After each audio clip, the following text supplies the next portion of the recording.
Welcome back to the Ancestral Findings Podcast. Norma Zimmer was a talented soprano singer who found fame in the 1950s in various singing groups. She also landed a job on the Lawrence Welk Show, one that would last for decades and that made her a household name of the time.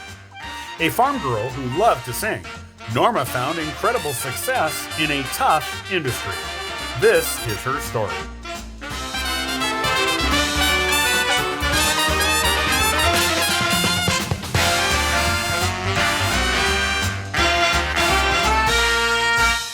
Norma Zimmer was on the Lawrence Welk Show for 22 years and was known as the Champagne Lady on the show. She was born Norma Larson on a dairy farm in Shoshone County, Idaho in 1923, though she grew up in Seattle, Washington. Norma's dad moved the family to Seattle when Norma was 2 years old. Norma's dad was a violin teacher. Norma truly wished to learn how to play the violin when she was a child, but her dad told her that her hands were too small to completely play the instrument. Instead, young Norma studied voice. In this area, she proved to be extremely talented. She was also an excellent student in regular academics. In fact, Norma was offered a scholarship to Seattle University, but it was clear where her true passion lay.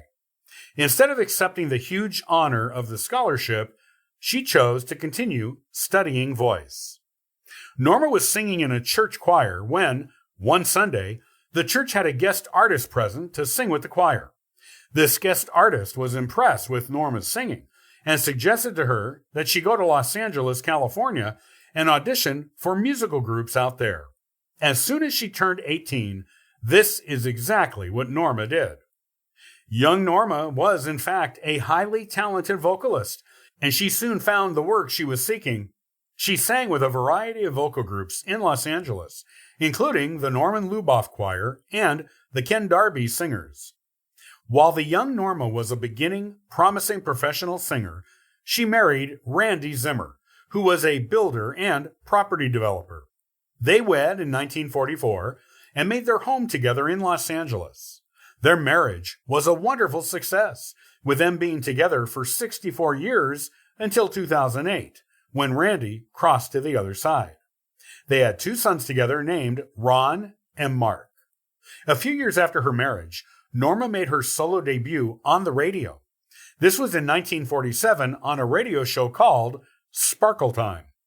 At the time she made her solo radio debut, Norma was also performing weekly on the same show as a member of a vocal group called The Singers. A bit later, Norma became a solo singer on a radio show called Standard School.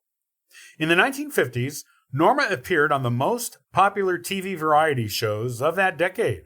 She also landed a small singing role in the 1950 film Mr. Music, starring Bing Crosby, and also portrayed the singing voice of the White Rose in the Walt Disney Company animated film Alice in Wonderland in 1951. In 1956, Norma performed as a studio singer on Lawrence Welk's Thanksgiving album. The Lawrence Welk Show had a female soloist named Alice Lawn, and she was quite popular. In 1959, she left the show following monetary and scheduling conflicts with the show. The audience loved Alice, and there were protests at her leaving the program. Lawrence tried to get her back to the show, but she wouldn't do it. So he tried out several female singers over the next year, with one of those singers being Norma. Norma officially joined the show as the new female soloist, also known as the show's Champagne Lady, on New Year's Eve in 1960. During the next 3 years, Norma appeared on each episode of the show, and also traveled with Lawrence and his band when they made personal appearances. Since her 2 sons were young during this time, and she didn't want to miss them growing up, Norma decided to give up show business and stay home to raise them. Lawrence didn't want to lose his treasure in Norma as his Champagne Lady, so he brought on a new girl each week to try out for Norma's part, while asking Norma to come back the next week for just one more show. Lawrence kept doing this with Norma for the next 20 years. As the show's Champagne Lady, Norma sang 1 solo song per show minimum, and often sang a duet as well, typically with Jimmy Roberts. She also danced often with Lawrence himself, usually at the end of the show. In addition to her work on The Lawrence Welk Show, Norma made some solo albums for world records. She was a gorgeous soprano voice, almost perfect, which wasn't a typical voice, and was highly sought after by bands, radio shows, and TV shows of the time. In her career, Norma sang lead soprano with the Norman Luboff Choir, the Voices of Walter Schumann Group, the Peter King Chorale, and the Ken Darby Singers. She also performed as the lead soprano with a girl quartet group called the Girlfriends.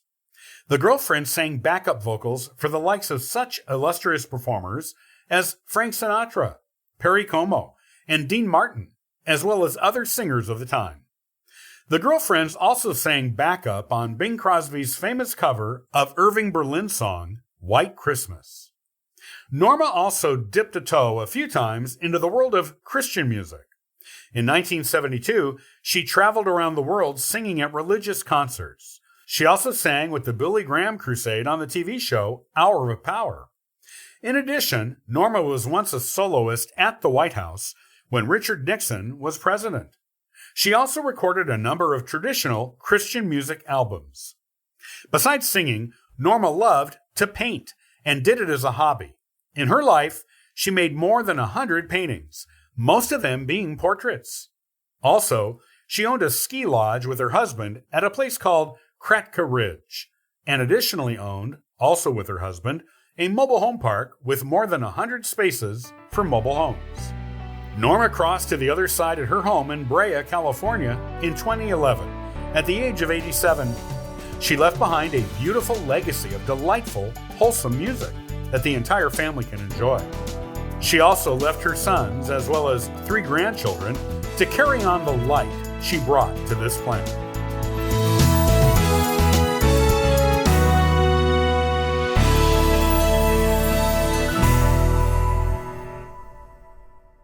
Many thanks for listening and following the Ancestral Findings podcast. Visit ancestralfindings.com to download a free genealogy ebook, inquire about a free genealogy lookup, and register for the weekly historical postcard giveaway. And thank you to everyone who contributes via Patreon. It helps keep this instrument in tune, this dirigible in the air, and this boat on the water. I hope you have a wonderful day and happy searching.